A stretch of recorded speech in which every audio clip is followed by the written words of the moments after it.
mic? Yes, I did. Everything sound good, right? Nice. Yeah, everything still sounds fine. We're good. All right, good. So I feel like we've got all the news from the week for now. Yeah. Gamescom started yesterday, so we're gonna probably get some more stuff coming out. Oh, absolutely. A lot. I Like, want to say a lot of the stuff I have is from Gamescom. So Yeah, opening night was yesterday. Yeah, yesterday. I had to think about it for a second. They showed off a bunch of games too. And one of the stories that I had was from opening night within the first 7 minutes. damn. Yeah. It's well, let's I don't know. You want to just jump right into it? Yeah. Let's Went you to the podcast, start talking about shit. Yeah, let's introduce it. Hang on, I got a burp. Excuse me. All right, now I'm ready. Wait, I'm not. Oh, excuse me. All right, now I'm ready. I'm gassy, boy. Yeah, you are. Oh. This is just for me personally. Because of the concert I went to Monday. I had an interaction with a really weird ass person who just grabbed my head and started shaking it, and it was really fucking weird. Okay. But because of that, the dude behind me was like, "Do you know that guy?" I'm like, "I have no idea who the fuck that guy was." But because of that, me and him started talking. So shout out to Phil. He's following the podcast, so hopefully he's listening to this one. Cool. I'm glad I met you. Hopefully we'll see you around again one day at another show. But anyway, Rebel Pack. You do it. I can't do it tonight. Rebel Pack Podcast episode 40. Yeah, This one's we're just- at 40. This one's gonna have some. Are you excited? Yes, we're at 40 freaking episodes, man. Almost my age. Ugh. 5 more years, man. I was gonna say, what the Yuck. fuck are you talking about? You're nowhere near 40. Yeah, I am. 5 more years. I'm old. I'm an old Adam with no beard now. You have a beard. It's not much. It's just not. And who are barely. you?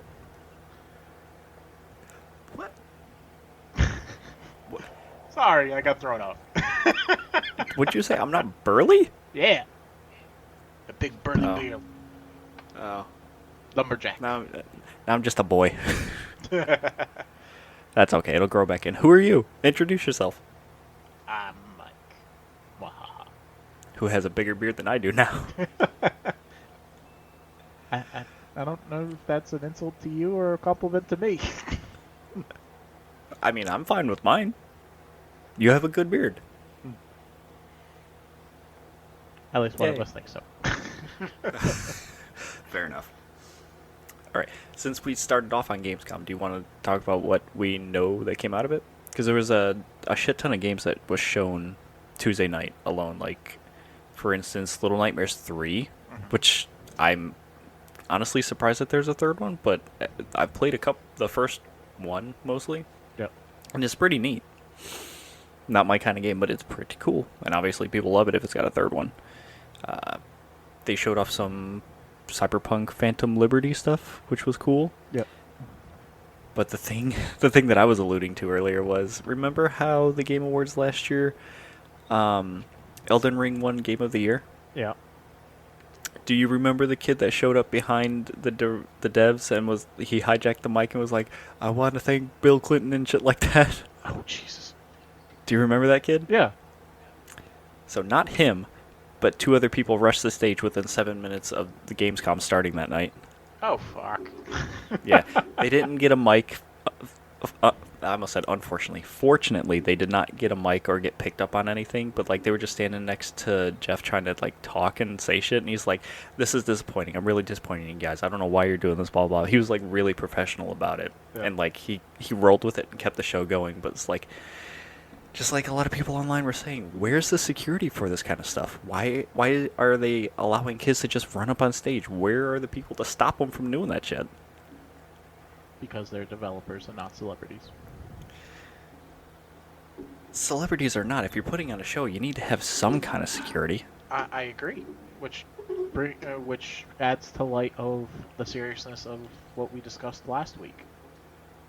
Where, hey, stop doing stupid shit or you're not going to see them there. Yeah, that's the other thing too. It's gonna ruin the show. Like he's gonna clamp down on that stuff, and you're either gonna get no audience, or it's gonna be a very select few people that's gonna be able to go. Right. And as cool as some showcases are to see them like streamed online, prepared ahead of time type of thing, it's a different experience when you're there in person. Yeah, that's another thing. Like you just said, they could do is pre-tape it. Yeah.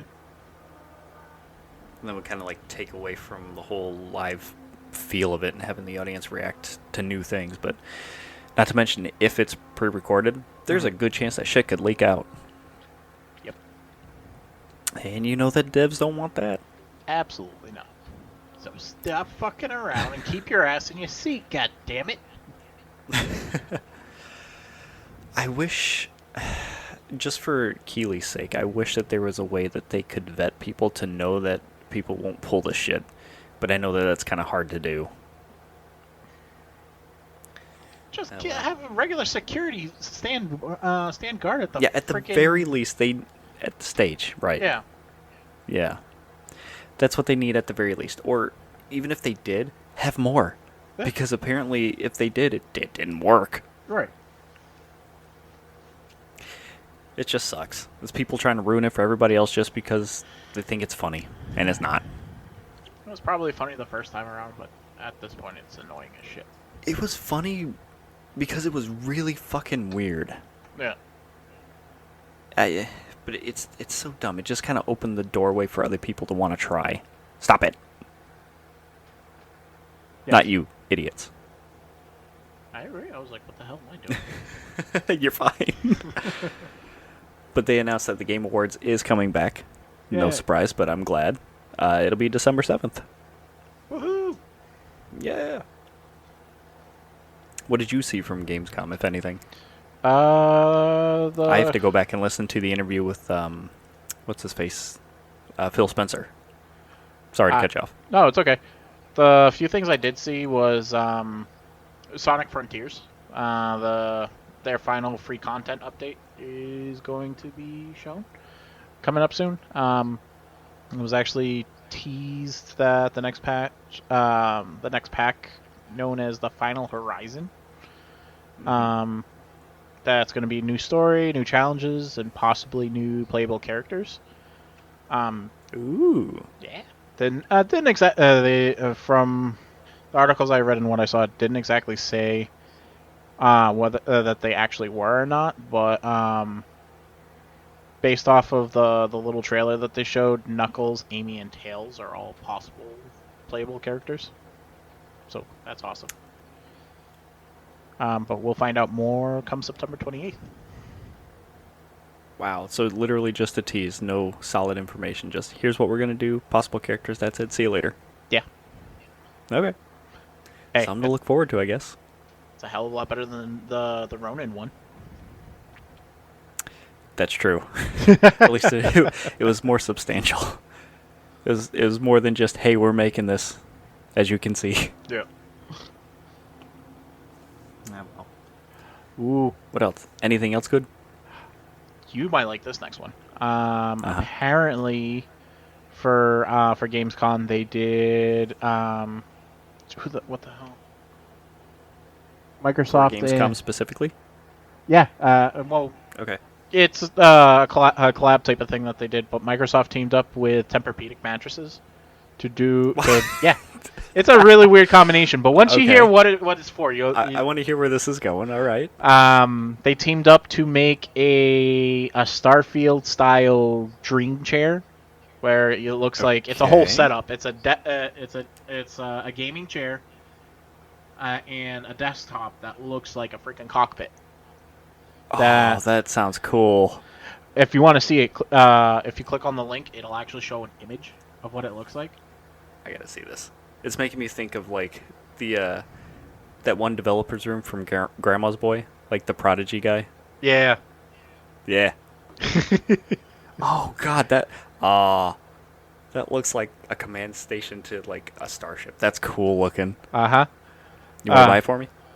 It's not for sale. Oh, what? Well, not regularly, anyways. They It's on display at Gamescom. Oh, I see. Yeah. And then it's gonna go. It's supposed to make its way through like a little tour type thing. From Gamescom, it goes to some other place. Where was it? Cologne, Germany. Yeah.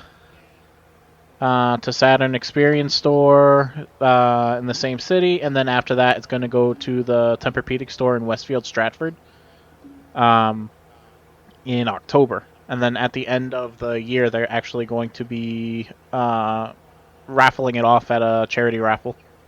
I'm really surprised that they're making it take as long as they are, rather than like trying to do it now or within a few weeks before the launch. But I guess that makes sense. You want to show it off as much as you can before you give it away. Oh, absolutely! Bring That's all cool. that hype. I hope it makes good money because that looks awesome. It does. It looks really cool. I mean, you can probably model something like that at home if you really want, but that's cool. Another cool thing about Starfield, like them teaming up with things, apparently they teamed up with Adam Savage to make some of the models for the live-action trailer for Starfield. No shit. Yeah. I did not know that. Okay. I didn't know that either. I read it earlier. I'm like, that's pretty cool. I'm gonna have. It's been a while since I've seen any of his, because I watched his tested channel, so I'm assuming he's gonna feature it on there at some point, because I don't remember them showing it. Maybe. I like watching Adam's builds because they're pretty damn cool. I think the last one I saw for the community was probably when he built his AT-AT. You know, I haven't watched any of that stuff, but he actually built an AT-AT. Yeah, it was a model kit that he had gotten, and it was. I thought like he built one himself, not like a model. No. Nah, I say model, but the thing was fucking huge. It's not like what we put together the Gundams. This thing was massive. Oh yeah, same idea, but yeah, glue is actually required. Industrial strength. Oh Jesus. Anything else cool? Besides Destiny. Yeah, I meant from Gamescom, but sure. I mean, do you want to... We have our Destiny episode coming up, but do you want to talk about Destiny, or do you want to talk about some sad but interesting news? You give some news. We can. I'm sure once we start, if we do start talking about Destiny, it's going to be for a little while. As much as we try. It's going to be hard not to. Yeah. Yeah. Well, I'll run down the list of games and stuff that they showed off from Gamescom really quick. I guess just a handful, because this list is long. Some games I guess people might know about are Streets of Rogue. It's getting a sequel. Bulletstorm, a game that came out a very long time ago from People Can Fly. Same people who did Outriders, which was more recent, I guess. Yeah. It's getting a VR version. Oh shit. That game was cool, where it had like a lash that you can send out from your gauntlet and like slam the ground to throw people up or pull them to you, and you'd kick them and they'd slowly go in the air. Yeah. And the whole point of that is like to kill with skill, and you get a shit ton of points doing different things, and it was nuts. It was a cool game. But they're bringing it back in a VR mode. They showed off more Fae Farm. Warhammer Realms of the Ruin got a new gameplay trailer. It's coming out November 17th.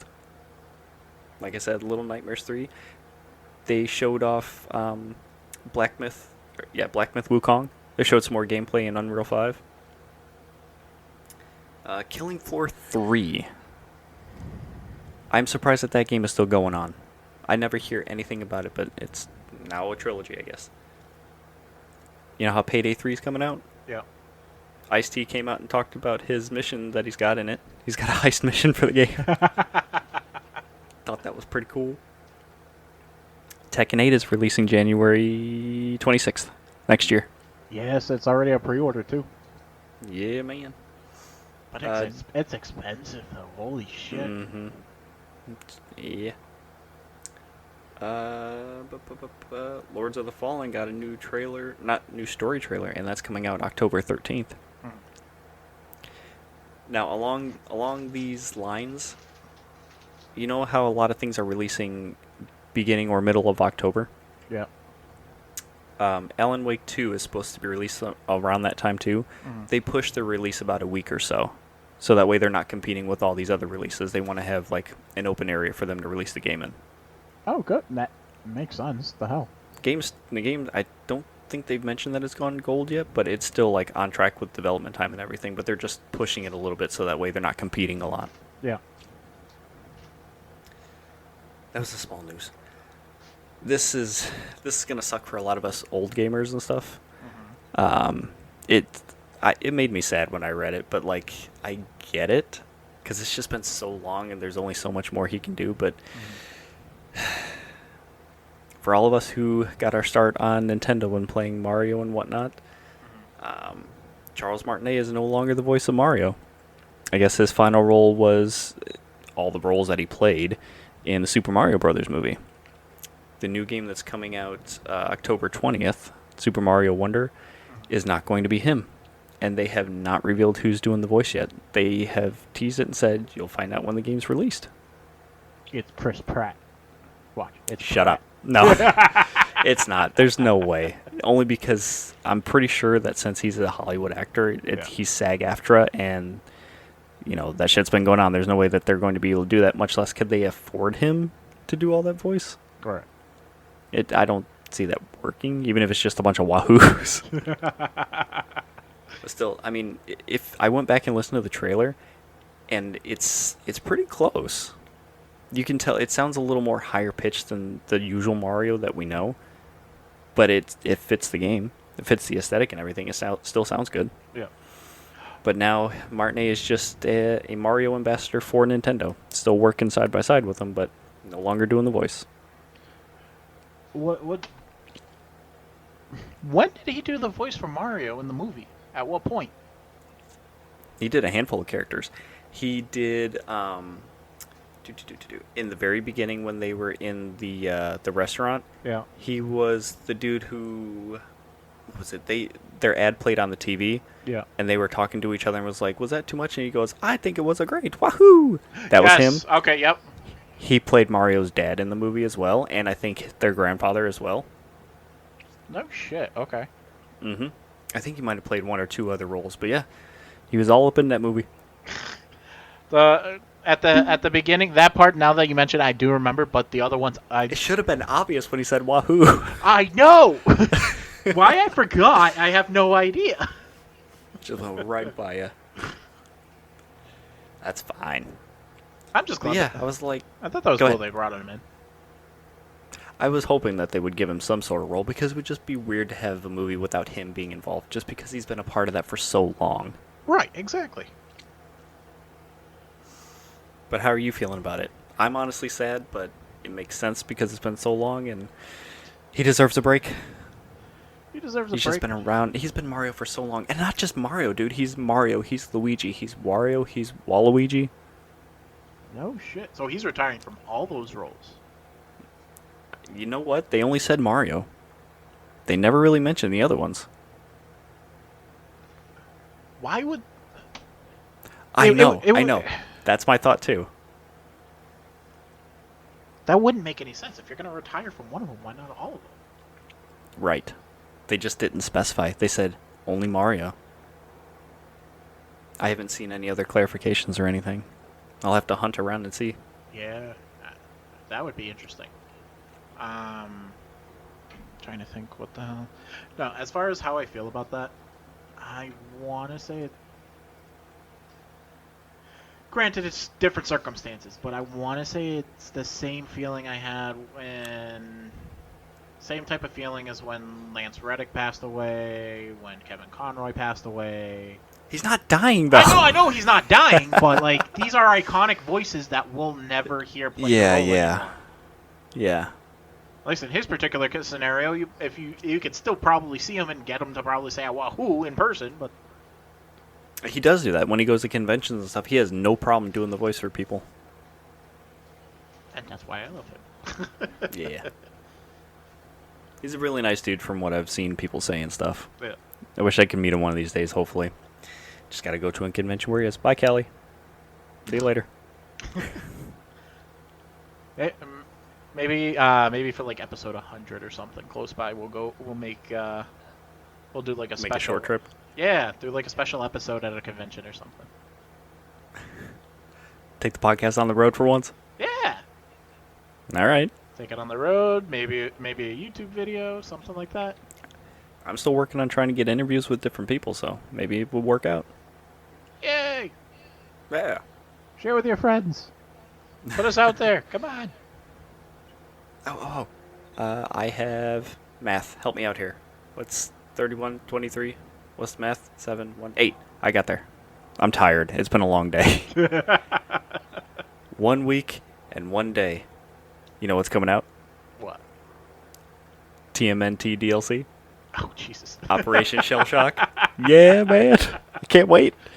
We get some new characters. We get some new stuff, new game modes.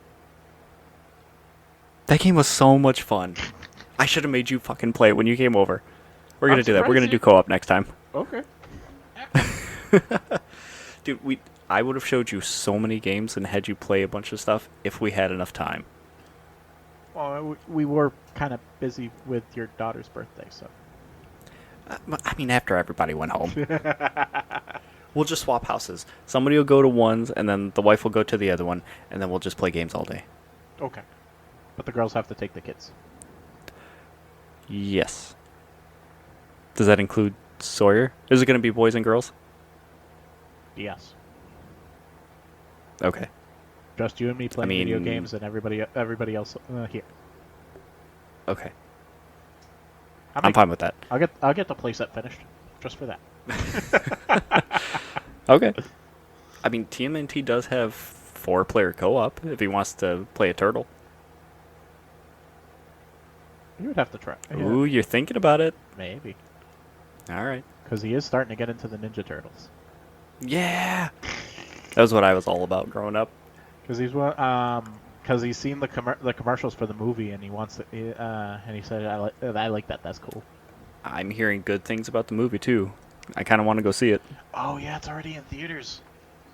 Mhm. Shit.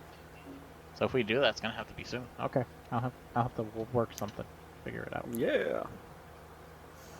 All right, hit me with some Destiny news, even though I already know about it. Well, I thought it was a cool callback that they're going to be bringing back some popular D1 weapons. Yeah, some of those that were mentioned got me excited, too. They're Especially bringing- Red Death. What is Red Death? I've heard of it, but I So- don't remember. Red Death was the... Apparently it's going to be solar-based now, but before it was a kinetic auto rifle that had like a bayonet on the end, kind of. Kind of Yeah. like Monte Carlo, but it was an auto rifle. And kills would heal you. Okay. That was the biggest thing. Whenever you got kills, it would heal you. So you get the drop on enemies in PvP. Every kill you got healed you no matter if you were weak in the firefight or not. So you just keep on spraying and getting kills and healing yourself. Okay. So I'm assuming this must be testing grounds for them to. Oh nope, not good. Nope. No, what's up? No, I was gonna be something for the final shape. What? The new auto rifle. The auto rifle frame that they're gonna have for the final shape. Oh yeah, that's just a that's gonna be like a legendary base weapon. Right. I'm Yeah, assuming. it's just I'm gonna assuming have this its is gonna own be. thing. I'm assuming that must be like their basis on how they're gonna go about it. I would say that that's like their legendary version of it, probably. Yeah. Like, I don't know which one they would have done first, but once they got it working, they're like, okay, we can do the other one now. Right. But yeah, that's probably a good point. And I'm more excited about Dragon's Breath, to be honest. Because that just looks fucking cool. I never got into using it in D1. It just looks cool. I like it. Yeah. I like how they changed it now. Instead of like shooting a rocket straight, Yeah. it shoots in an arc, and when you let go of the trigger, it'll come back down, and then it shoots like a wave of fire. It's gonna be fun. Hell yeah. I don't remember the Kvostov, whatever the hell you. Kvostov. Yeah, the Kvostov. I don't remember. You that don't one. remember that. I That do was not. the first weapon you ever get when you first got rezzed in D1. The very first weapon you pick up. That was not an exotic rifle. Not then, but they changed it. So it was like, it harkens back to when you first started the game. Since that was your first weapon, you go through an exotic quest to turn it into an exotic, or like you get an exotic version of it. But its perk was that it had different firing modes. You can do single shot, you can do 3-round burst, or you can do full auto. Okay. That was like one of the extents of the exotic weapons from D1. Now we got crazy stuff. Oh yeah. So I wonder if they're going to keep it like that, or if they're going to add anything special to it. I would think they would add something special to it. Question is what? I have no idea. We'll find out. Yay. Oh, I thought that was pretty cool. Yeah. We'll go more in depth into all this Destiny stuff too when we record the episode, either tomorrow or Friday with Brian. Yeah. So Yeah. watch out for that episode, people.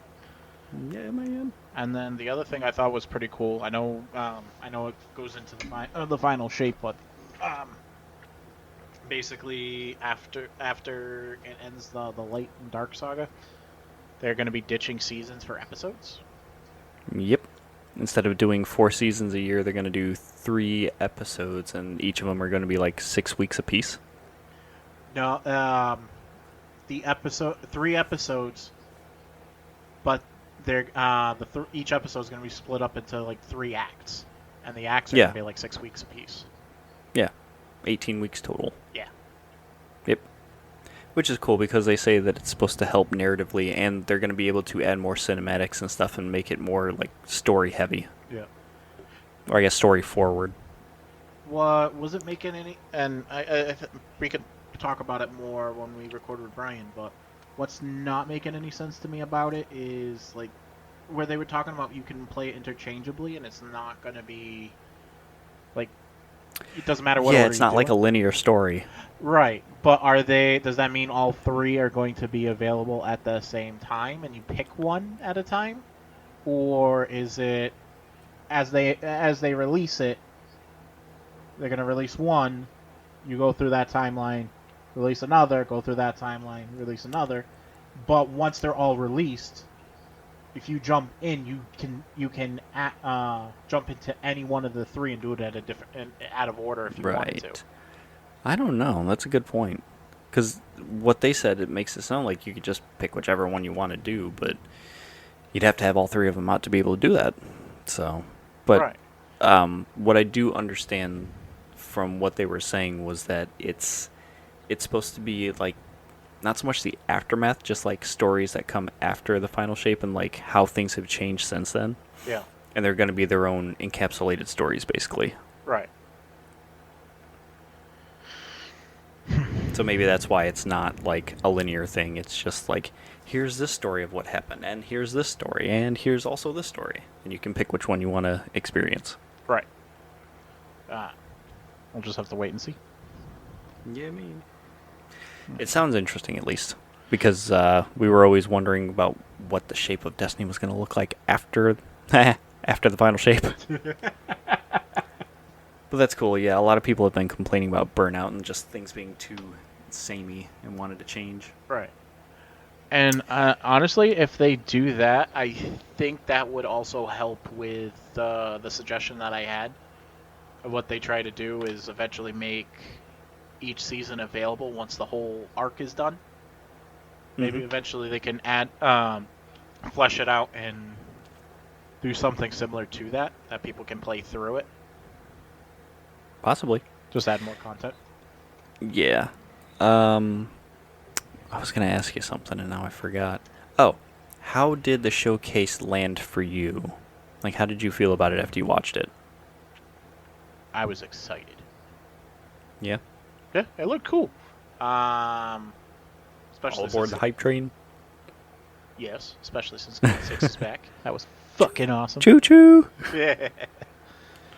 And what surprised the hell out of me is how much I forgot what the D1 tower looked like. Yeah. I was like, holy shit. As I'm watching it, I'm like, fuck, is the D1 server still up? Just because I want to hop on and just to verify how different it looks. They are. Ooh. You still log in and play and everything. I actually did it like a handful of months ago. I was like, let's just do it for fun, see what it's like. Yeah. And it just feels tougher, honestly. Because Really? like playing through D2, I know how much damage I can take before I should duck out of the way. I know how much damage things do, and like how to use the ability so that way things come back and like the flow of it. Yeah. D1 is like you take 3 shots, you're almost dead already. Yeah, it was rough. Mm-hmm. Not to mention you don't have as much flexibility as we used to, as we Nope. do now. And D2 feels a lot faster too. Yeah. But the reason why I ask you how you felt about it was honestly, like I'm hyped too. I'm excited. I know Brian's excited and looking forward to it as well. Yeah. There was not even an undercurrent in the community, but after the showcase, a lot of things that I was seeing was a lot of people were just whelmed by it. The hypes weren't off the charts. Nobody was like going nuts about it or everything. A lot of people were like, "Okay, it looks cool. It seems like it's going to be interesting." And then other people were like, "Not really getting much out of it." I don't know if like it was just because of expectations and stuff, but I feel like they're also holding a lot of stuff close to the chest too. I Because one of the most interesting things to me about that is like similar to the Taken King DLC, when the whole point of the story was to take down Oryx. We do that, and then you have to go into his throne world in the raid to actually defeat him. yeah. That's basically what this is going to sound like, is where we're doing the story missions, we fight the witness, but he's also part of the raid, but you don't have to participate in the raid to get the full effect of the story. Right. That's coming directly from Joe Blackburn. But besides that, after doing so, apparently inside of the Traveler and the Pale Heart is supposed to react to these changes and what you do afterwards, and Okay. things are supposed to, I guess your actions or whatever is going on is going to manipulate the inside of it, and we're going to see those effects, and it's going to add additional stuff to it. So, they haven't gone into full detail as to what to expect or anything, and I know that they're not going to tell you until after you actually experience it, but who knows? Maybe it's just like I said, they're holding things close and waiting for you to experience it so you can see just how much they've actually put into it. Right, and people also have to remember this is the culmination of 10 years. Yeah, but because of that, expectations are pretty high since it's like the end of this trilogy and it's been hyped around and talked about for so much, so long. Right. And it's unfortunate too, because having those high, lofty expectations, it's hard to deliver on something like that and make everybody happy. You're gonna upset some people. Right. I don't know. I think give it a shot is what I'm gonna say. If you're part of the community and you've been in this since day one and have already put in Thousands of hours. Yeah, if you've already put in that amount of time, I'm pretty sure you can give this last expansion the benefit of the doubt. I'm sure that even these people who are not, who are underwhelmed or not super excited about it, are still going to do it. Right.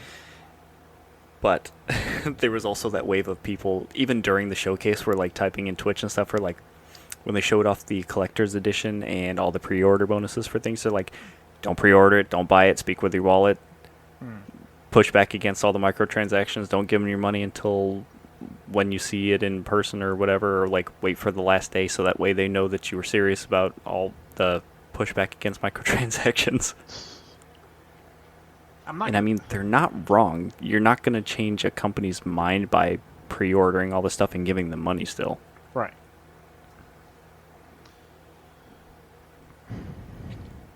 What? Speak your mind. You're not gonna change their mind, yes, but at the same time, you have no idea what they're gonna be coming out with on that stuff, because it does, at least from the showcase, it looks like it's an honest try, and they're gonna be making changes. Yeah. Good or bad, we have no idea. I don't know. I believe during either during the showcase or the follow-up show, they said they are shooting for within the first like few minutes of playing the final shape to hook you or to know that it's going to be satisfying. Yeah. So to go out and say that is it's a pretty bold statement. It's them saying, it's time for us to put up or shut up, basically. It sounds like they're putting up. Yeah. Just think, Only time will tell. We got 6 months to wait. It wouldn't be the first time that, and if it does, just whelm people when it actually does come out. Wouldn't be the first time that something like that has happened, and it's definitely not gonna be the last. So Yeah. don't be dickheads about it. There's always going to be somebody. Yeah. talk about underwhelming things. What else was underwhelming? What? The Sony's remote play Handheld? console. Oh, the Project Q or whatever it was called. Yeah, it finally has a name and a What's price its name? tag. It is called the PlayStation Portable. You mean PSP? Yeah, apparently. Or That's it's pretty original thinking there. Mm-hmm. And want to know how much it's going to cost? I know how much it is, but go ahead and tell me. It's going to be $200. Yeah. And can you take it anywhere? If you have internet. And supposedly at least 5 megabits of Wi-Fi. Preferably 15 Okay, megabits. so from what I was reading places, you can't take it outside your house. It's strictly for remote play. And they're aiming it for people who want to share TVs with people. fuck you. Yeah. $200 for a remote play that you can't take outside the house. The way I was understanding the article was as long as you had an internet connection, you could stream to it. So if you can't take it outside the You're house, streaming over your home Wi-Fi. That's it. Sony can go kiss my ass. It's $200 for a glorified remote play device that does not even have Bluetooth. First off, Yeah. It's a 3.5 millimeter jack also, and the pair of headphones are at least like $150 to $200 as well. They're specialized headphones. This is a fucking slap in the face. I'm like literally my notes are when I was reading this article prior to you telling me this other information. Mm-hmm. My literal notes say that like with the price, we're talking about the price points of it being $200, that it's a tough pill to fucking swallow. Yeah. When the Switch is the same price, you can run games locally, and honestly, Microsoft Is kicking the crap out of Sony at this point. With the remote Game Pass, and all you need is your smartphone. Yeah. I have done that countless times. I've taken my Xbox controller, connected it to Bluetooth to my phone, and played games on Game Pass through the cloud. Yeah, and I don't have to other than the subscription service, I don't have to pay for a fucking thing after that. Mm-hmm. If you think I'm going to be paying $200 for an overglorified, whatever the fuck you're going to call it. What, you don't want an 8-inch thing with 2 halves of a DualSense controller on either side? They can go fuck me, okay? Tell me how you really feel, jeez. It's a slap in the fucking face. It's them trying to. Here's the question that I keep seeing around this thing. Once it was unveiled and stuff, the question that I kept seeing everywhere was, who is this for? Now, and then some people had an answer. Like I said, it's people who have like maybe one TV or want to share it with like their spouse. They want to watch TV. The other person wants to play the game. They can stream it to their device while the other person's watching TV.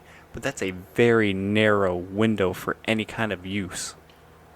No offense, in today's household, I guarantee you have multiple TVs. I guarantee you they have a computer monitor that can connect to the PlayStation. You've seen our setup at our house. We got 2 TVs, top and bottom. You know my setup. I have a second PlayStation that was given to us. All you got to do is turn around. No, none of that. I have it hooked up. The second PlayStation is hooked up to one of the monitors on my computer. All I had to do is change the input, and we can be on Discord, and I'll be playing. Right, but I'm saying, like, say Callie wants to watch TV and you want to do that, you literally have to turn around. You got a TV behind you and then you're looking at one. You just turn around and do that, or you can turn back.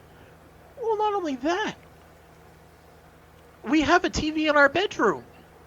Mm-hmm. Callie can go in there, or whoever. Or I take one of the PlayStations into the room. Yeah. It's a fucking It's very slap in the niche face. and specific. Yeah. Yeah. It sounds like they thought it was a good idea to duplicate the Wish version of the Apple plan. Or the Wii U. Oh, fucking A. That's what it's making me think of. I'm disgusted. They saw the Wii U and was like, we can do better. And this was their answer. Yeah. Also, you got to think the PSVR is like $200 as well, like $200 or $250. This is literally what we talked about weeks ago. It is doing exactly what the PSP and the PS Vita were doing. Yeah. And you were doing that on a PlayStation 3. Mm-hmm. And you were able to have games for those systems. Man, you are fired up about this. This is pissing me off. I was giving it some benefit of the doubt, like meager, until the fact that you told me you couldn't play it outside your house. Like you had to be on the same Wi-Fi network. Sorry, man. Like I thought at least I would have a chance of, let's say for example, I go to my father-in-law's house. I can play Destiny on the handheld while he's playing Destiny on his PlayStation, and we can play in the same room. Right, and like you would have a Wi-Fi connection and that would make sense. But no, it has to be on the same Wi-Fi connection. fuck you. Kiss my ass, Sony. Damn. Hey, you want an Xbox? I might.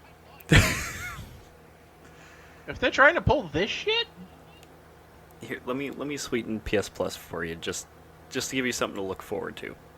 You like RPGs, right? Yeah. Do you like? Well, I should say, do you like old school RPGs, like turn-based stuff and whatnot? Oh yeah, absolutely. Okay. I talked about this before and brought it up. You might remember the trailer for it, but Sea of Stars is launching pretty soon, August 29th. So 6 days from now. It's also, when it's launching, that was the one that was on Kickstarter and then got backed by whatever. Regardless, it's going to be on PS Plus and it's on Game Pass.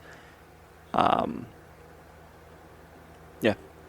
I guess that's where I was going with it. It's going to launch on, when it launches, it will be on Game Pass and PS Plus, so you should be able to download it and try it. Give you something else to play in the meantime. Okay. It's a really pretty RPG, and I watched the new launch trailer for it. Dude, more stuff, it's so good looking. Yeah. It's so pretty, and like just the animation stuff is so nice. And it's cool too, because like the random battles. Yeah.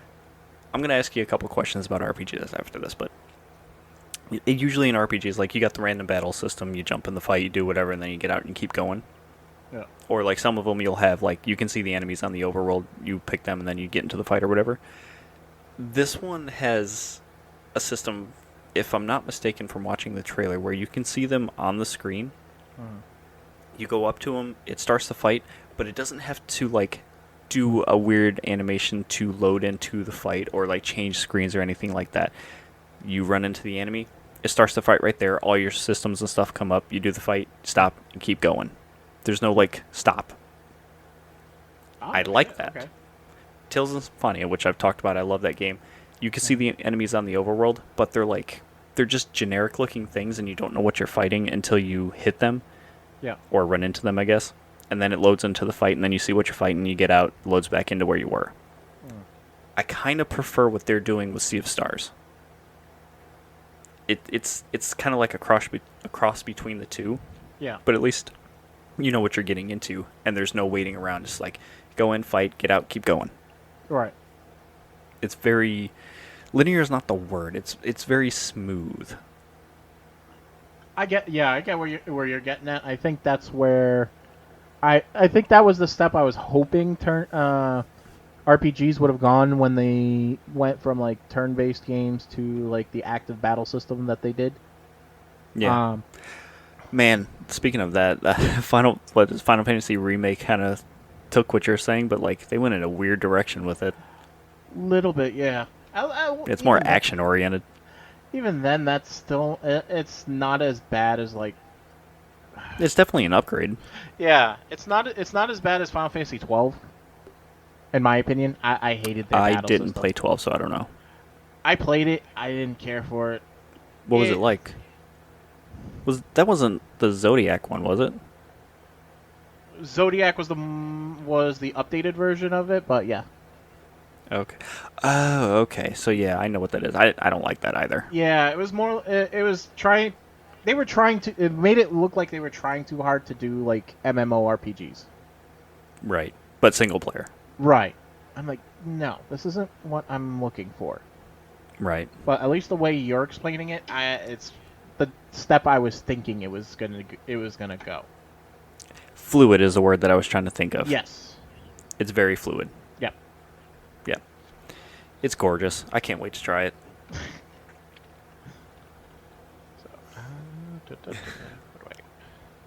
I'm still pissed off about freaking.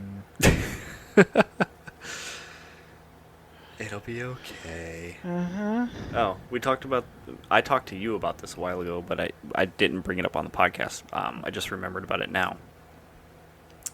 Actually, we talked about it on the podcast, I think, a couple episodes, and now it's been finalized. Sega bought Ravio, the Angry Birds creator. Now they're part of the Sega group. Yay!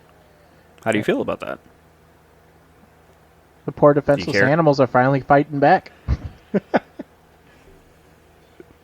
That's funny, yeah, because like Sonic has the flickies and stuff, and they always get captured by Robotnik. Yep. And you bring in the Angry Birds, and they can fight back. Now, I don't see that happening. I can see them like making Sonic mobile games and like maybe incorporating Angry Birds or doing Sonic events in Angry Birds or something like that. Yeah, I could see them doing something similar to like Rayman and the Rabbids, that type of situation. That would be weird. I wonder what a game like that would look like. Sonic and Angry Birds. Ooh. Yeah, imagine. I don't know if I want to see that. Watch like Tails fly a helicopter in with one of the bomb birds. I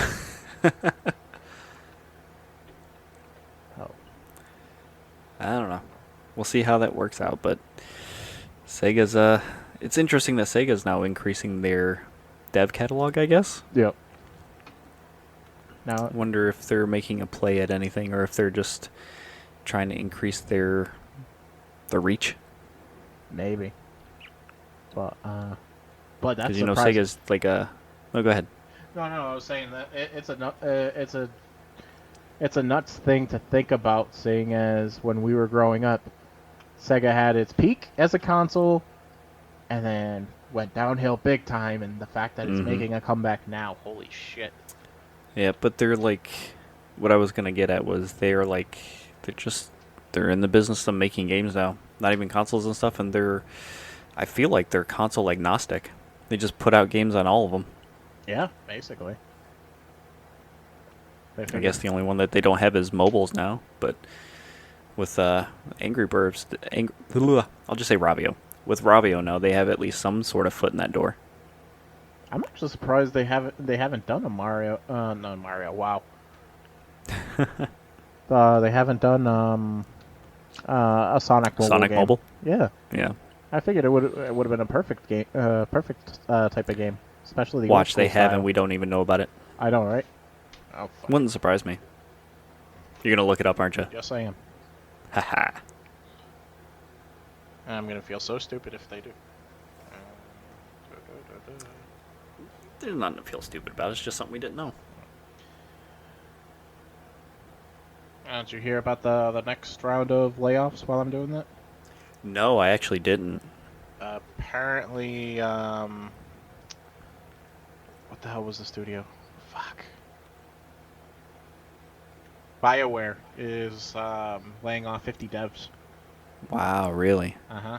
Especially ones. I mean, 50 is a very small number for BioWare, considering there are like probably hundreds in the studio, but it's kind of surprising. Yeah, the 50 are. I want to say, if I read it correctly, the majority is coming out of like the team that's working on the new Dragon Age and Mass Effect.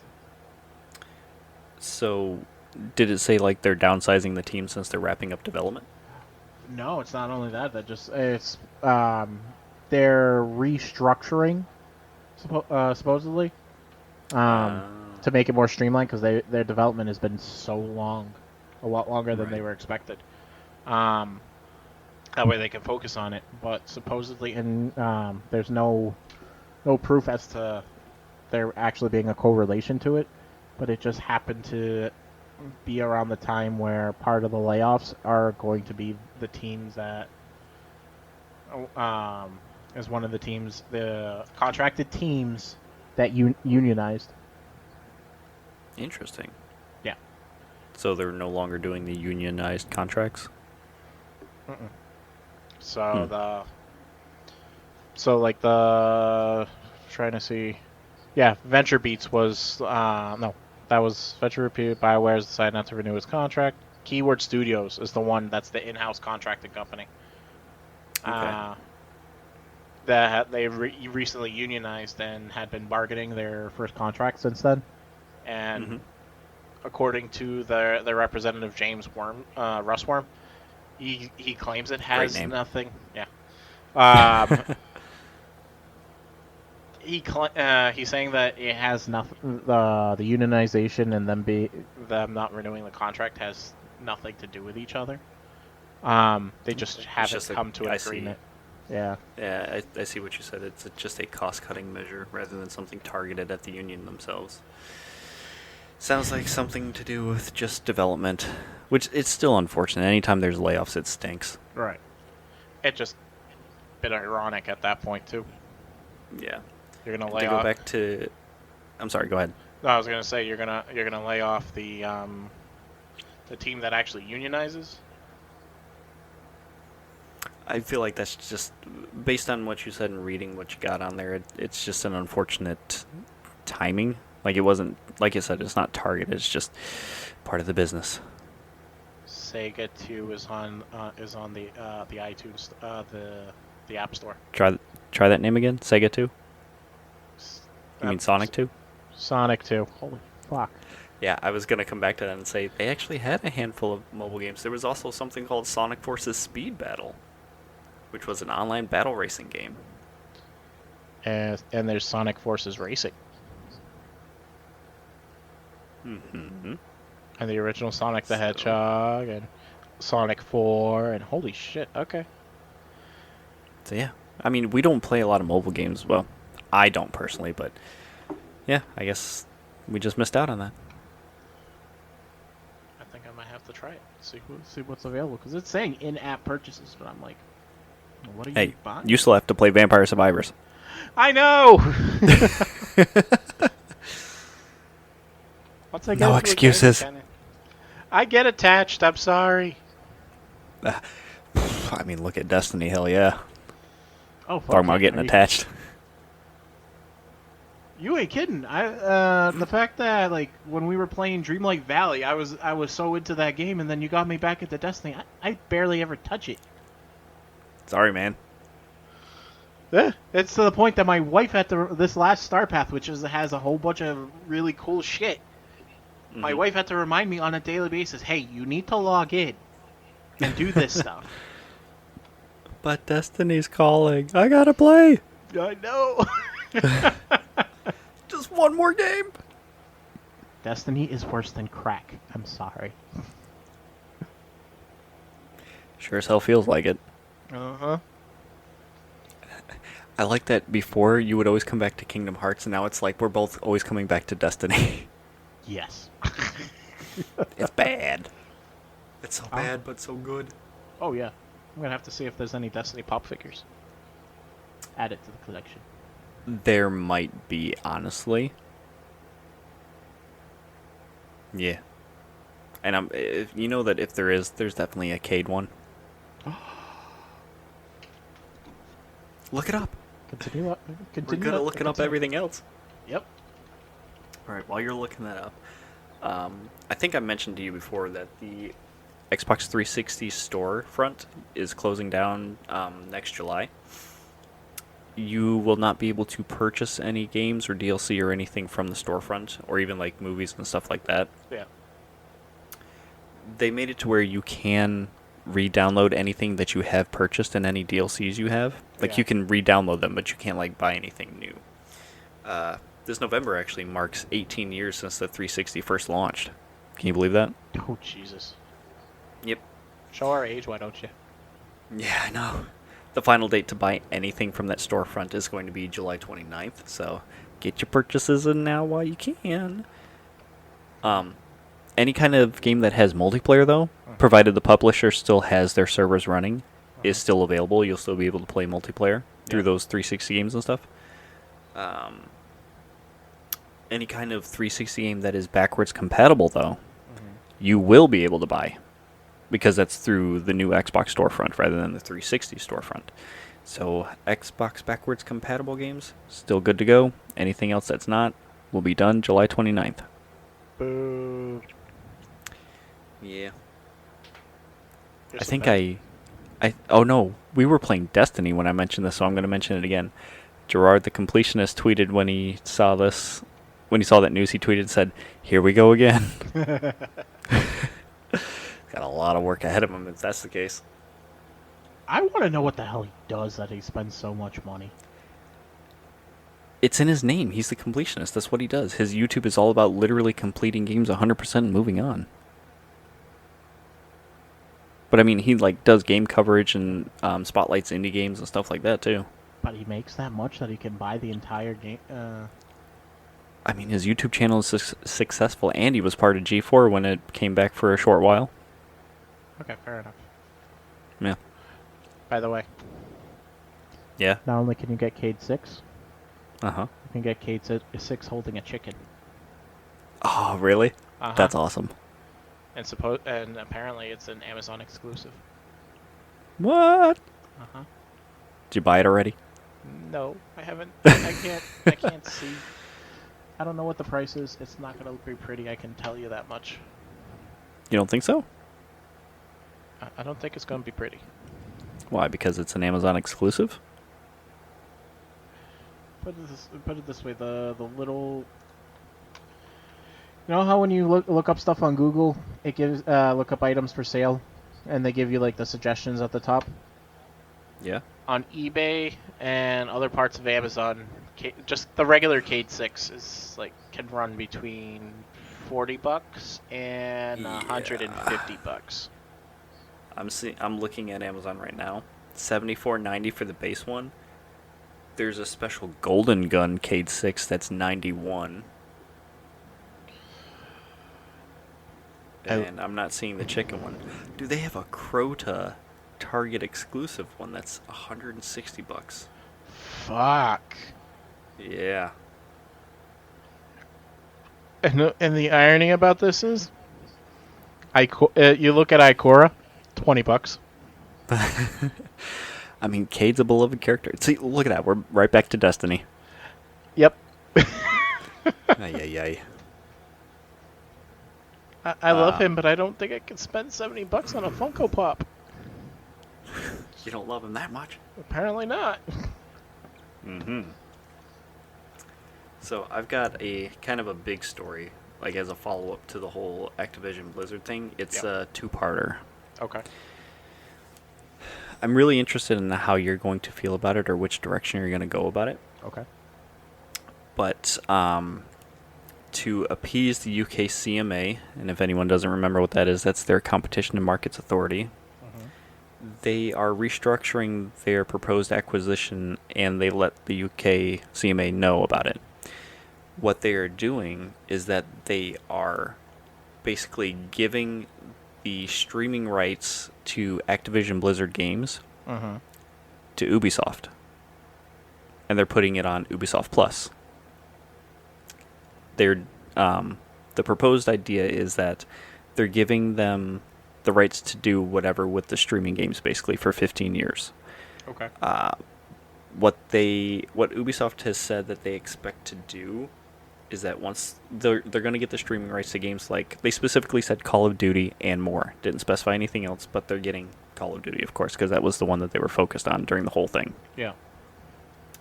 It will come to Ubisoft Plus upon the completion of the acquisition, should it go through.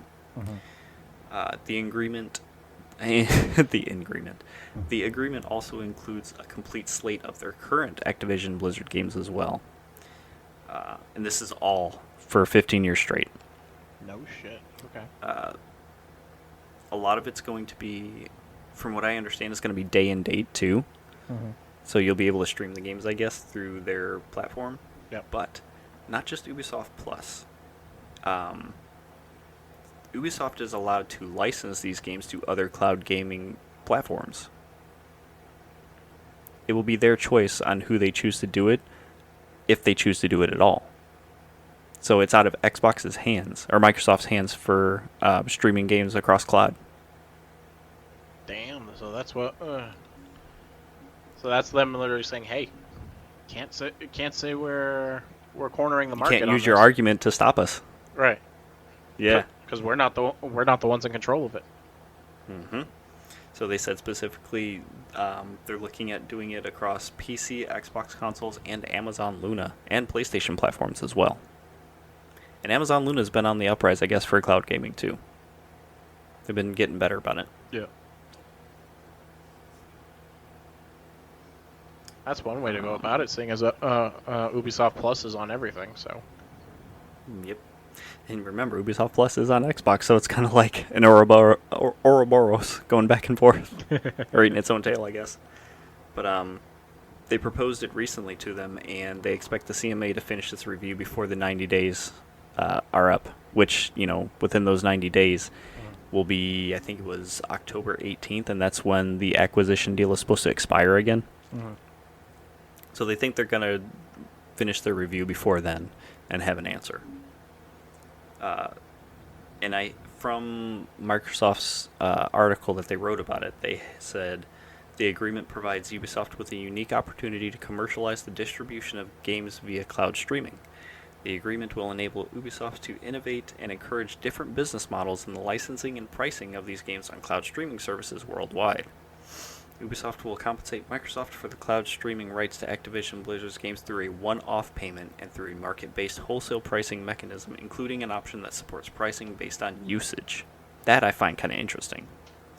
It will also give Ubisoft the opportunity to offer Activision Blizzard's games to cloud gaming services running non-Windows operating systems.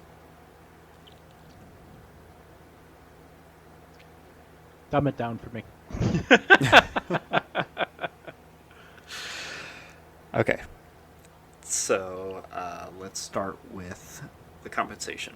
Ubisoft will compensate Microsoft for the cloud streaming rights to Activision Blizzard through a one-off payment. Basically, they're giving them a lump sum money to have the rights to put the game on whatever cloud streaming platforms they want. Okay. And through market-based wholesale pricing mechanisms, including an option that supports pricing based on usage. They're looking at different pricing structures on how they might... I guess different avenues to compensate for the streaming rights themselves based on who's using it and how much. Because, it's just straight data usage. Right. So if people are streaming a bunch, they might just find a way to price that out and be able to pay back for it. Yep. That's what it's reading like to me. And like I said, it also gives Ubisoft the opportunity to offer the games on cloud services. We talked about that. So they have the rights to all those games. They can choose where it wants to go if they choose to do it at all. But it looks like they were looking at Amazon, PC, Xbox, and PlayStation so far. Oh, that's cool. So basically, as far as like how Microsoft's sounded like how they're supposed to be getting paid for it, like you said, they're gonna get the lump sum at the beginning, and then they're getting some type of like royalties deal or whatever, and then. That sounds like it would be the case, yeah. Yeah, and then at that point, they might not even do that too. It's Right. just a possibility. They're looking at options. Right. Which makes sense because it's something like they're. I'm assuming if Ubisoft has the rights to it, they're going to be the ones running the servers and everything like that.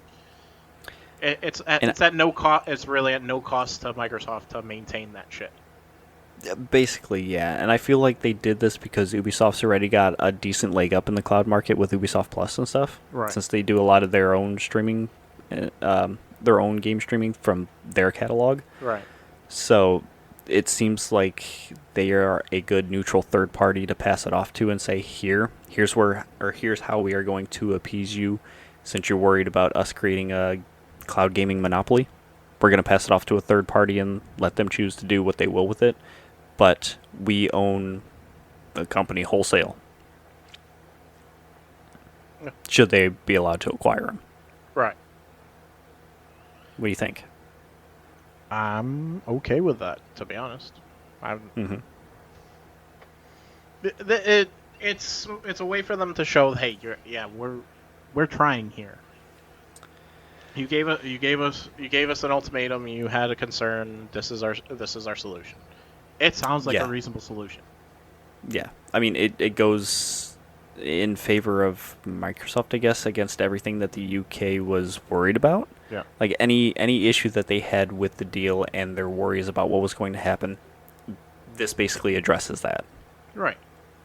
And if anything, it's doing Microsoft a favor because, like I said, it would be up to Ubisoft at that point to host the servers that are running these games and whatnot. They're not responsible for the maintenance or the servers themselves.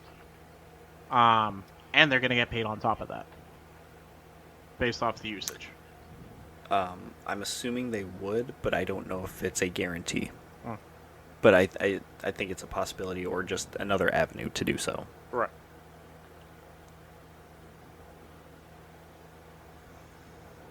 Yeah.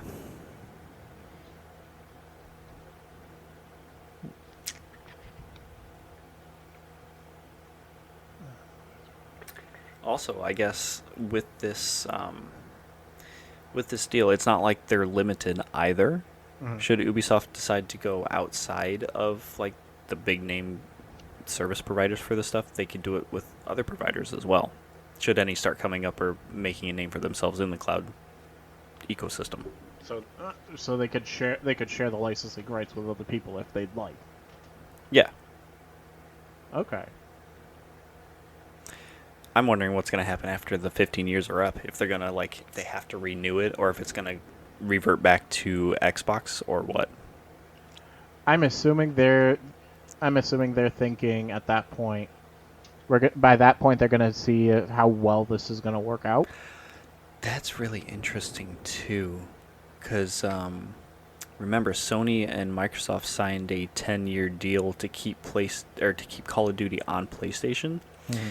Now, if Ubisoft has the licensing rights for cloud gaming for their catalog for 15 years, and they do keep it on PlayStation, what is that going to look like for Sony and Microsoft's 10-year deal? Would it matter? Would there be like a conflict there or not?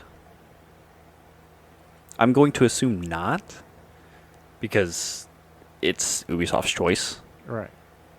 But Because I don't know. I don't see there being a conflict there because the fact that Ubisoft is available on all these different platforms, from my understanding. Is Ubisoft Plus on PlayStation? I want to. Do you know? I know for a fact it's on Xbox and they have their own PC stuff. I don't see a reason. Definitely why not it on wouldn't. Switch.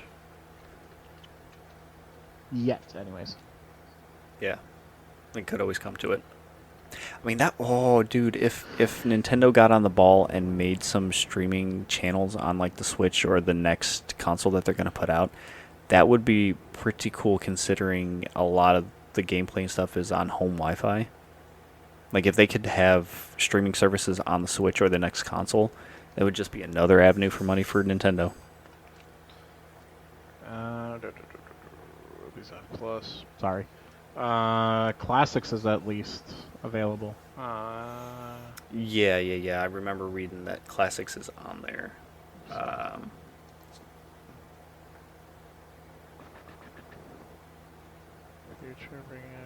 One of the things I pulled from Ubisoft's article specifically said, and I quote, stream their favorite Activision Blizzard games across multiple platforms including PC, Xbox consoles, and Amazon Luna, and the PlayStation platform through Ubisoft Classics. So. Okay. So let's say until I can verify on PlayStation myself, let's say it is available. But that's all. That's where no conflict at that point. I don't see it being a conflict because they're still abiding by the agreement. People will have access to it on PlayStation, just in a roundabout way. Right. What's going to happen after the 10 years, we have no idea, because especially where... Dude, that'd be funny. Well, I guess not really actually funny, but say that 10-year deal goes up and Xbox does a 180 and say, okay, no more Call of Duty on PlayStation, but the new Call of Duties are on the cloud services, and Ubisoft's like, yeah, we can put it on cloud, though. Yeah. No, that's what That would just be really interesting. That's what I'm saying, because I think they did that on purpose, because I think by 10 years they're going to know if it's a viable option or not. Because I'm assuming eventually will lead to the streaming situation at that point. And once it comes up, if games... The gaming landscape... Sorry, I know I cut you off, and I'm tripping over my words in doing so, but the gaming landscape is going to be different. I mean, in 5 years, it's probably going to look different, but in 10 years, it's going to be wholly different. Oh, yeah. Like, let's say all games end up becoming streaming only. That's where I think it's going, considering everything is... I mean, everything is moving towards digital more and more. Yeah. But everything's just download or streaming it now. Right. And then where the streaming aspect just is solving the issue of the technology limitations, where I was going to say hardware limitations, right. Yeah. That deal already takes care of that situation. The 10 years are up. They can say, oh, well, our landscape doesn't allow, our deal with Ubisoft doesn't allow us to re-up with you. So I don't know that it doesn't necessarily deals with all the hardware limitations. Just because it's... Well, actually, you know what? No, it might. I was going to say, just because it's cloud doesn't mean that it's going to work, but theoretically, if this shit works similarly to xCloud and stuff, you should theoretically be able to play it on your phone like xCloud does. Yeah. But I haven't played around with Ubisoft Plus to find out how their shit works, so I can't really say. Same. But at least in that regards, I can definitely see it being, if it's successful, it being leaps and bounds 10 years from now. Oh, absolutely. Where it won't really matter anymore. That contract that Sony is so worried about is going to be a moot point. How would you feel if the next PlayStation console you were able to get it, but it was more of a streaming thing? Like, maybe sure you can download some games and stuff, but like it's forward thinking with streaming, and that's what they want you to do, and it's like 1-to-1. You don't have to worry about lag or anything like that. Would you do that, or would you still rather have it downloaded? Because I know that me and you both would prefer the physical copy of the game. Right. But I'm okay. I've made peace with the fact that everything's moving towards digital. Right. How would you feel if it was just like a puck and you're just streaming games? What's the difference? At that point... downloading it so that way you know that it plays well versus hoping that the connection doesn't have any hiccups and cause issues with gameplay. Dude, streaming games that are multiplayer focused is a nightmare. Well, it's a nightmare now, but think about it this way. Where you're saying they solve the latency. I'm assuming by the time they solve the latency issue where it's 1-to-1 type of situation, you really don't see a difference seamlessly from streaming to actually having the downloaded version. A lot of our games now, perfect example, Destiny. Yes, you can download the whole game onto your system. But it was on Google Stadia. Yeah. Without an internet connection, you can't play the game. How is that? If you can do a 1-to-1, if they can get it 1-to-1 where the latency isn't there, what's the difference at that point? If it's going to be an all digital landscape, whether you pay for the individual game to download or download it off a subscription or whatever, how is it any different than a streaming That's going to fuck up a lot of stuff, though, because if it's a single-player game and you have to rely on streaming and say the service goes down, you can't play that game then. That's just shit.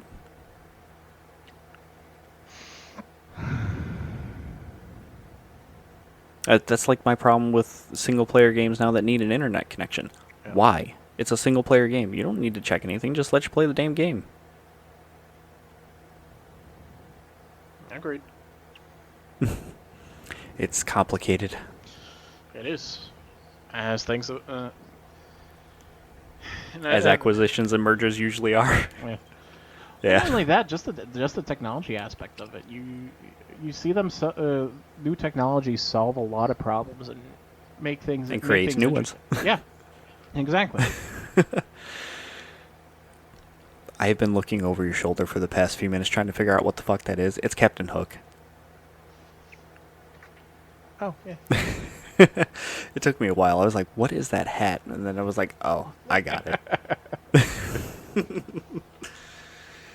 But yeah, you got me thinking. I wonder what the gaming landscape's going to look like in 10 years, let alone 15. Yeah. It's going to be interesting. Fucking hey, man. I don't even. I think by that point, if we're getting to the point of the streaming service, I don't see it. I don't see there being a difference between a console and a computer anymore. I really don't. That's a similar thought that I've had too, because the strength of consoles now is becoming very similar to like lower end PCs, and I only say that because it's specific specs that gaming developers create games for. I mean, it's you're moving to the realm of PCs with a console. It's just that it's a closed system and very specified. Right. You have to develop for that. Whereas PCs, you make it for the PC, but everybody's got a different kind of PC. Right. You know, just because it works on one is not guaranteed to work on the other because everybody's got different hardware, different internals, different drivers and stuff. Maybe some are not updated, different graphics card. It's just a lot of unknowns that you have to work towards or try to figure out something to make it work for a general audience. Right. Consoles, at least, you have a spec, you have it there, you know what you're building towards, and you can make it for it. Right.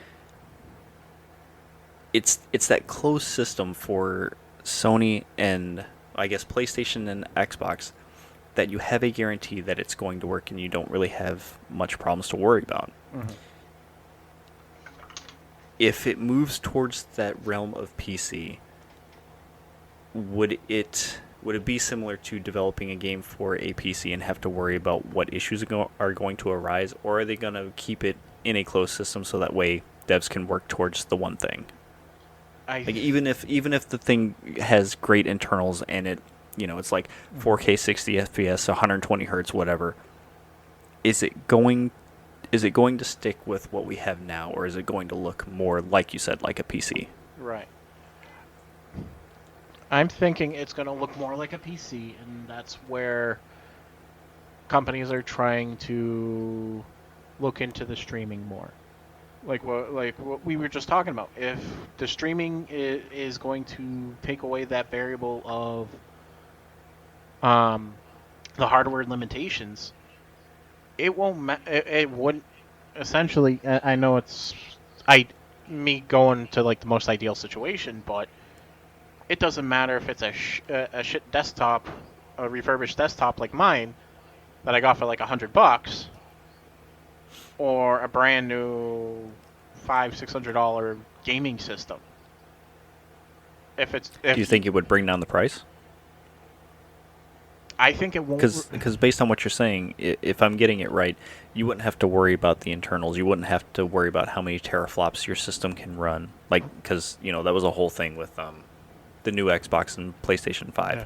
They were all about the GPUs and the teraflops and how well it can run shit. If you don't have to worry about those hardware limitations anymore, and it's just a thing that would stream a game, Right. do you think it would bring down the price? I don't know, because then at that point I have no idea. Like we're talking about the gaming system, the gaming community completely switching to streaming. Yeah. And that's going to be a hard sell. Right. And not because we may not have to worry on our end about the hardware specs and it being able to handle it. These companies have to set up servers that can handle the load of Yep. just one of these communities Yeah, internet infrastructure is going to have to change a lot too. Right. So, if everything plays its cards right and streaming goes the way it's supposed, the way when people are thinking it's gonna go and stuff like that, are hoping it goes, Mm-hmm. I can see there being no difference between a console and a desktop, and it being a little puck like the Roku. Right. I can see that happen. That's basically what Stadia was trying to be, and that failed hard. But maybe they were on the bleeding edge of this, and they were just a little too early. Right, because they were like one of the first of its kind for that to come out. They just didn't. I don't think It just might have been too early. Yeah. Just way too ahead of the curve. Yeah, because at that point when Stadia came out, the smart devices, like devices like Chromecast and shit like that, Chromecast was really the only thing out at that time, right? When Stadia first came out? No. Stadia came out well after like Chromecast and Amazon Fire Stick, and Roku even had like their own streaming stick and stuff like that too. I could have sworn it was around the same time, or roughly within that 5-year period. No, they were also Stadia was also competing with xCloud too, and xCloud was still like more consistent. Yeah. Okay. Goes to show how much I know about streaming, but Yeah, you're good. I can see that happening because you see it now with smart TVs and the Roku system. I don't like that with TVs though. Yeah, because I don't like built-in TVs and streaming all that shit straight to it. I'd rather have my own separate device and have a TV as a TV. Well, no, that's not what I mean. That's not what I'm talking about. Like where you look at the perfect example is the Roku Puck versus like a smart TV that has a limited amount of storage for the amount of apps.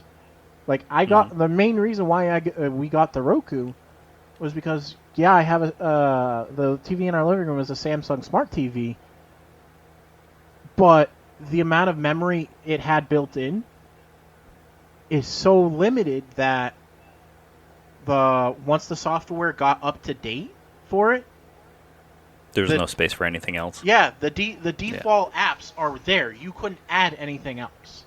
Right. And the way they have the software up, it's impossible to add like an external hard drive to expand it. I've tried. I think I was on the phone an hour with a tech to try and handle this. Right. And nothing. So I was like, fuck it. I got a Roku, and I can put as many streaming apps as I want on that freaking thing, and I haven't had an issue. Yep. Well, we got some time to wait and see how things are going to change. Uh-huh. It'll be interesting. Hopefully it doesn't overcomplicate anything. It might be painful getting there, but we'll see. I think eventually we'll. It might just be the nerd in me hoping, but I think eventually we'll, as part of like our utilities, we'll have like a home server set up. Getting high on your hopium. Yeah, I know, right? Yeah. All right. It's getting late. Yes. I think we actually covered everything. Yes, we did. That was like the big story at the very end, yeah. We did good. I'm sorry, English. We did well. Fuck that. I talk good, awesome. don't worry. You're fucking amazing. I've been All dropping right, a lot rein of it in. F-bombs today. Yeah. Oh, jeez. Oh, well. So I hope you guys enjoyed our rants. Rance, you're the one who gave Sony your business. Oh my god. Fuck you and fuck that. Do not remind me. I'll get I'm upset. gonna go to bed mad tonight. No, I'll probably forget about it, and then once you post the episode, I'm gonna listen to it. And I'm like, fuck, I forgot about that. Oh yeah, fuck this. Well, you want to close? Where it out? can we find them? Or where can they find us? Not we find me. I know where I am. You can find us on all the socials. What, like MySpace? Are we on MySpace? No, we're not on MySpace. We're Uh, on Facebook and Instagram and Twitter because I refuse to call it X. I know. Fuck. That's all. Oh, and YouTube. I'm working on getting some more of the stuff on there. Yay. It's a slow process. It's So a lot of check us time. out. And it, Yeah. Refer us to all your friends. Have them listen. Yes. Spread the good word. All right, We're doing our best here. Yes. where are we at for listeners on the most recent one? I know we got a jump. In the first week alone, we got 15 or 16, which is way more than usual, like in such a short amount of time. So it was pretty cool. Yay. And it's the sky's the limit. Do it, people. It's only up from here. No, that episode got big pretty quick, which was pretty cool. I like that. Yeah. Like I said, only up from here. So yes, we're paying attention, people. Yeah. Tell your friends, tell your mom, tell your grandma, tell your grandpa. Yeah. Bring them back from the dead if you have to. Just don't tell your kids, because I don't want to be responsible for them. Learning how to swear. You just have to watch your mouth. Fuck that. Hey. It's late night. All right. And speaking of late night, I think it's time for bed. Good night. Okay, bye. Bye, everybody.